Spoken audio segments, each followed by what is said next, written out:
माता की, भारत माता की, भारत माता की। जय माई पूरण देवी, बिशहरी माई की जय। मैं भक्त प्रहलाद और महर्षि मेही बाबा की इस पावन धरती को नमन करता हूं। मौर्य साम्राज्य के रूप में भारत के गौरव को दूर दूर तक फैलाने वाले सम्राट अशोक की आज जयंती भी है। उनसे प्रेरणा लेने वाले बड़ी संख्या में लोग आज भाजपा को अपना आशीर्वाद देने आए हैं। एनडीए सरकार की तीसरी पारी को लेकर पहले से भी ज्यादा उत्साह नजर आ रहा है। आपका ये उत्साह बता रहा है फिर एक बार, फिर एक बार, फिर एक बार, फिर एक बार विकसित भारत के लिए 4 जून 4 जून 4 जून। साथियों, आज एनडीए सरकार के लिए वंचित शोषित वर्ग हमारी पहली प्राथमिकता है। जिसको किसी ने नहीं पूछा, हम उसको पूज रहे हैं। एक समय था जब केंद्र की सरकारें बिहार को पिछड़ा कहकर पीछा छुड़ा लेती थी। बिहार की सरकारें सीमांचल को पिछड़ा कहकर के पलड़ा झाड़ लेती थी। लेकिन हमने सीमांचल और पूर्णिया के पूर्ण विकास को अपना मिशन बनाया है। एनडीए सरकार ने सीमांचल के भाग्य को बदलने के लिए आकांक्षी जिला और अब आकांक्षी ब्लॉक ऐसी बहुत ही महत्वाकांक्षी योजना चलाई। आज हमारे पूर्णिया ने देश में सबसे बेहतर प्रगति करने वाले आकांक्षी जिलों में अपनी जगह बनाई है। मैं इसके लिए पूर्णिया के लोगों को बहुत बहुत बधाई देता हूं।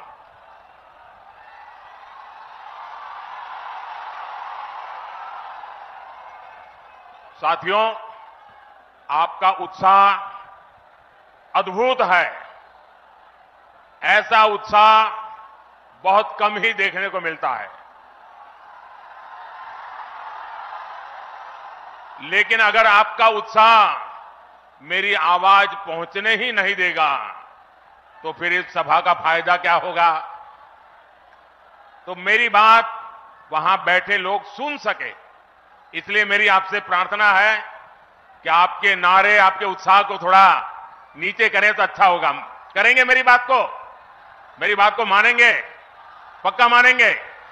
बिहार के लोग इतने बढ़िया है, यहां के नौजवान इतने बढ़िया है कि मेरी हर बात को स्वीकार करते हैं। ये मेरा सौभाग्य है। साथियों, बिहार और पूर्णिया के पास सामर्थ्य की कभी कमी नहीं थी। हमारे बिहार का किसान भरपूर मक्का उत्पादन करता है। बिहार में जूट और मखाने की खेती भी खूब होती है। पिछले 10 वर्षों में हमने जूट की एमएसपी को बढ़ाकर 2 गुना किया है। बिहार का 20% मखाना अकेले पूर्णिया के किसान ही पैदा करते हैं। हमने आपके इस सामर्थ्य को प्रोत्साहन दिया। नतीजा ये हुआ कि आपने मखाना के सीड प्रोडक्शन को करीब 2 गुना कर दिया। आज एनडीए सरकार मखाने को सुपर फूड के रूप में प्रमोट कर रही है। मोटे अनाज यानी श्री अन्न की तो मोदी ने पूरी दुनिया में मार्केटिंग की है। आपने G20 में देखा होगा, मोदी ने दुनिया के बड़े बड़े राष्ट्रपति प्रधानमंत्री को श्री अन्न मोटा अनाज खिलाया। कहा कि हमारे छोटे किसानों की मेहनत है इसमें। अब मोटा अनाज गरीब का खाना नहीं, अमीरों का खाना बन रहा है।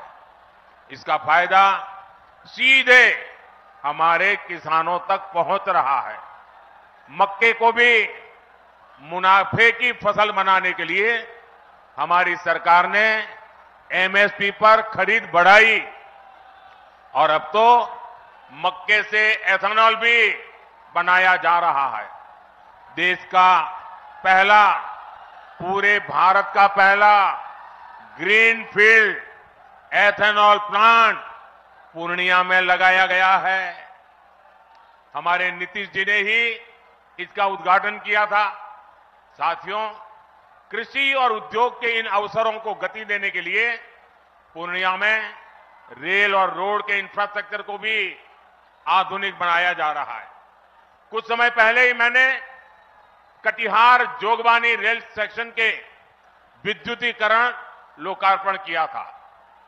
हमारी सरकार सीमांचल में अच्छी सड़कों का निर्माण भी करवा रही है और अब तो वो दिन दूर नहीं जब पूर्णिया में हवाई जहाज भी उतरेगी। हमारी सरकार सीमांचल में वंदे भारत, नमो भारत जैसी ट्रेनों के जरिए कनेक्टिविटी बढ़ाने और बेहतर स्वास्थ्य सुविधाओं के लिए भी काम करेगी। साथियों, मोदी के लिए आपके सपने ही मोदी का संकल्प है। इसलिए गांव, गरीब, दलित, वंचित दशकों से जिन समस्याओं से जूझ रहे थे, मोदी ने 10 साल में उनका समाधान दिया है।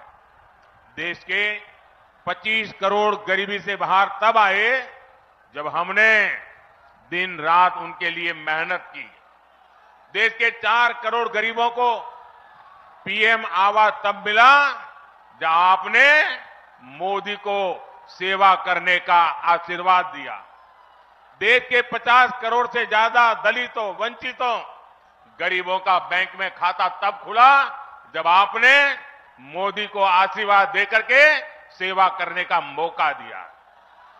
करोड़ों माताओं बहनों को चूल्हे के धुएं से मुक्ति तब मिली जब मोदी ने उज्ज्वला सिलेंडर देकर उनकी सूध ली।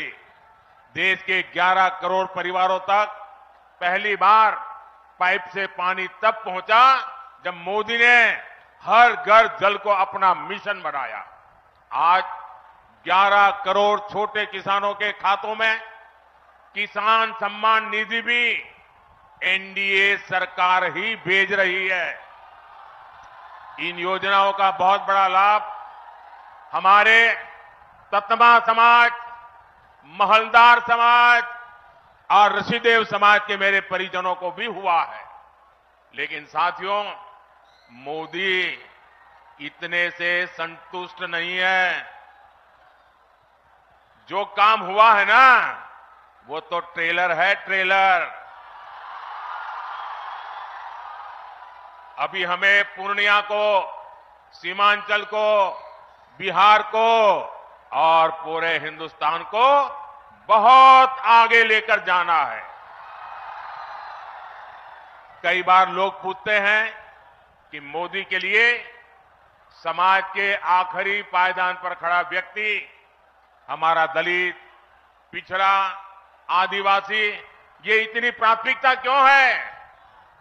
ये समाज मोदी की प्राथमिकता इसलिए है क्योंकि यही समाज सबसे ज्यादा गरीबी से प्रभावित है और मोदी गरीबी से ही निकलकर आपके बीच आया है। मोदी के ऊपर अपने इस समाज का, बाबा साहब का और उनके संविधान का बहुत बड़ा कर्ज है। इसलिए हमारी सरकार ने संविधान को एक श्रद्धा का स्थान मिले, संविधान को आस्था का स्थान मिले, संविधान के प्रति देश का प्रत्येक व्यक्ति समर्पित हो, संविधान की भावना को हर देशवासी तक पहुंचाने के लिए लगातार काम किया है। हमारी ही सरकार ने देश में संविधान दिवस मनाने की शुरुआत की। आज बाबा साहब के संविधान को सेलिब्रेट करने के लिए बच्चों के स्कूलों से लेकर सुप्रीम कोर्ट और संसद तक में कार्यक्रम किए जाते हैं और ये वर्ष तो बहुत विशेष है। इस साल संविधान के 75 वर्ष की शुरुआत हो रही है। जैसे हमने आजादी के 75 वर्ष पर आजादी का अमृत महोत्सव मनाया, इसी तरह इस वर्ष हमें संविधान के 75 वर्ष का पर्व मनाना है। हमने तय किया है हम देश के कोने कोने में बाबा साहब के संविधान की भावना को लेकर जाएंगे। देश की युवा पीढ़ी को देश की गौरवशाली संविधान के निर्माण की प्रक्रिया, उसके अध्याय, उसका महत्व बताएंगे। लेकिन दूसरी तरफ वो लोग हैं जिन्होंने आपातकाल में संविधान को रद्द करने, संविधान को बंधक बनाने और संविधान को तोड़ने मरोड़ने का काम किया था।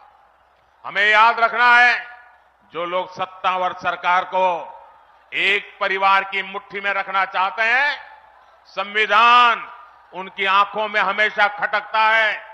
इसलिए अब ये लोग संवैधानिक व्यवस्था से हुए चुनाव के नतीजों को अस्वीकार करने की धमकी देने लगे हैं।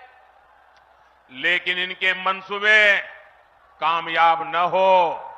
संविधान दलित, पिछड़ा, आदिवासी की ताकत बना रहे, इसके लिए हमें एकजुट होकर साथ खड़े रहना है। साथियों, अगले 5 वर्षों के कामकाज के लिए बीजेपी ने अपना संकल्प पत्र जारी किया है। इस संकल्प पत्र में मोदी ने गारंटी दी है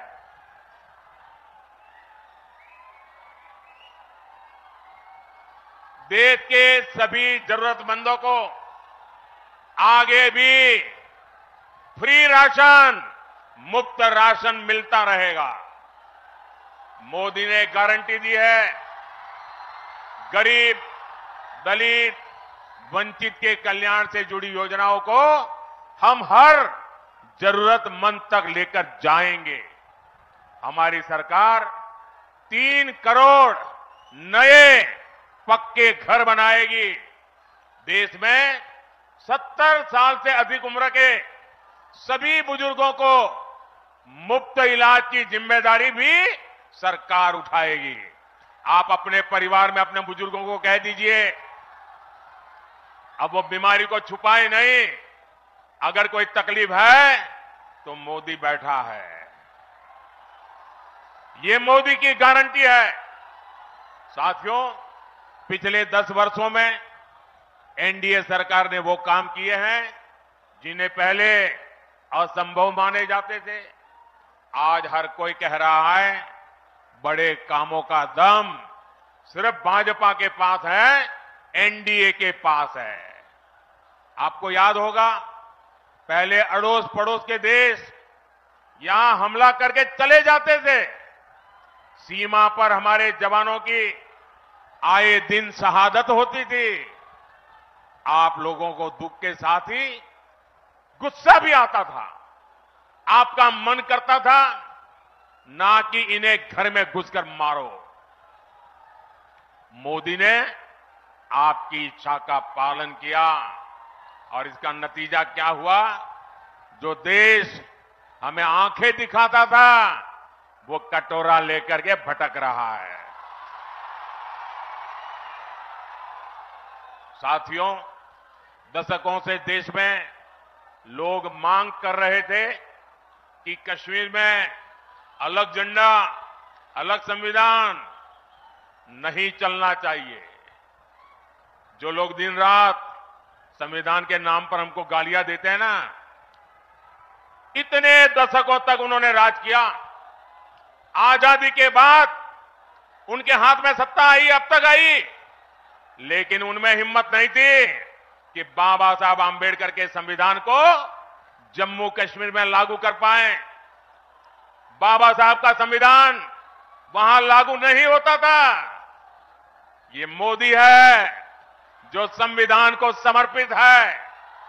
आज जम्मू कश्मीर में भी आन बान शान के साथ हमारा संविधान लागू हो गया। कश्मीर से आपकी इच्छा थी 370 हटनी चाहिए, तो ये गमंडिया गठबंधन वाले क्या कहते थे? ये कहते थे कि 370 हटी तो कश्मीर में आग लग जाएगी। आज आर्टिकल 370 का द एंड हो चुका है। अगर कश्मीर में नहीं, भारत को बांटने वालों के मंसूबों में जलन हो रही है, आग लगी है। साथियों, कल रामनवमी का पवित्र त्योहार भी है।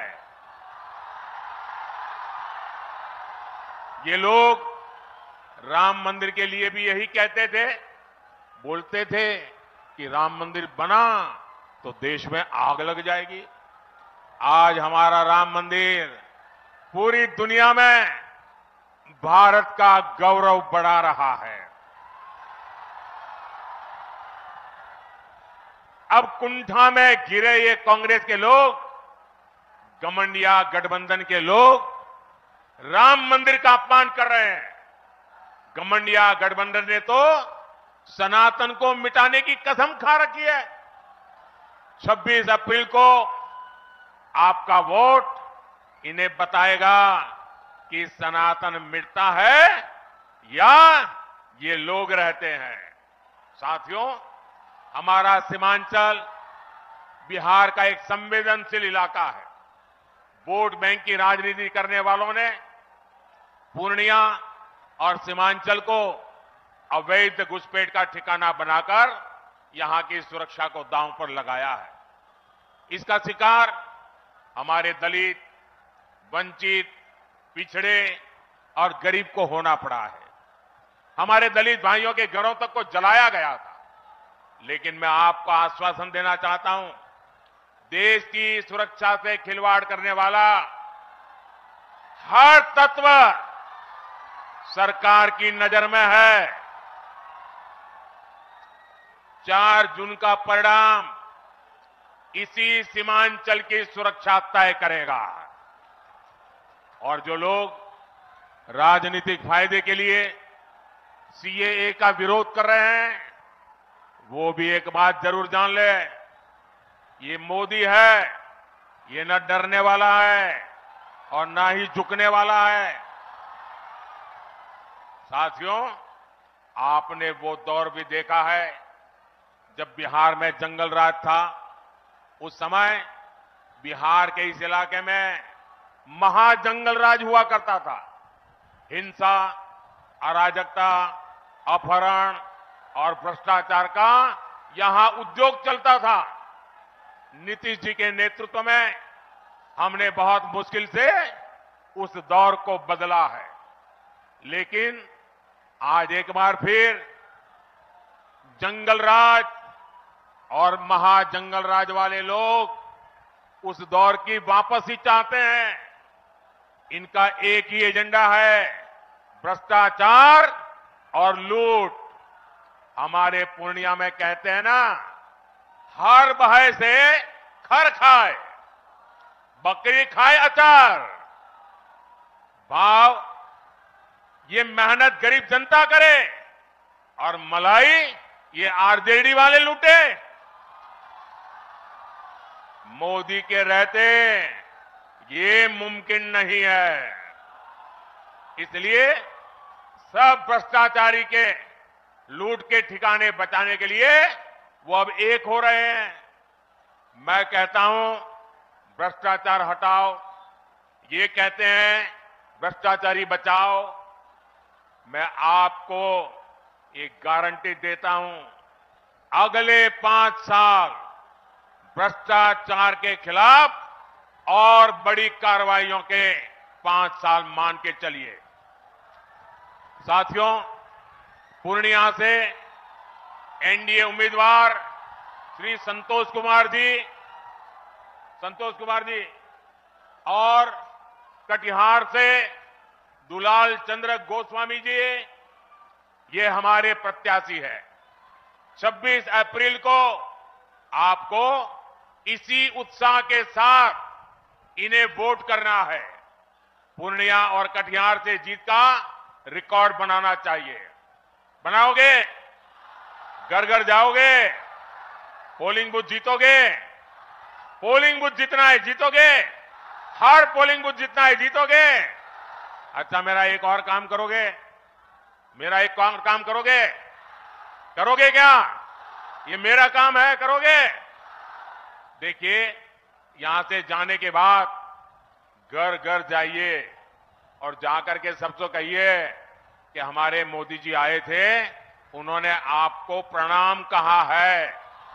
मेरा प्रणाम पहुंचा दोगे? देखिए, मेरा प्रणाम पहुंचेगा तो सभी परिवार के लोग मुझे आशीर्वाद देंगे, और जब परिवार के बुजुर्गों का आशीर्वाद मिलता है ना, तो नई ऊर्जा मिलती है, नई शक्ति मिलती है, और मैं उसके लिए दौड़ता रहूंगा, आपके लिए दौड़ता रहूंगा। और पहले ही मैंने कहा था, मेरा पल पल आपके नाम, मेरा पल पल देश के नाम। और इसलिए मेरा संकल्प है 24/7 फॉर 2047। विकसित भारत के संकल्प को पूरा करने के लिए 24/7 हर पल आपका। मेरे साथ बोलिए, भारत माता की, भारत माता की, भारत माता की। बहुत बहुत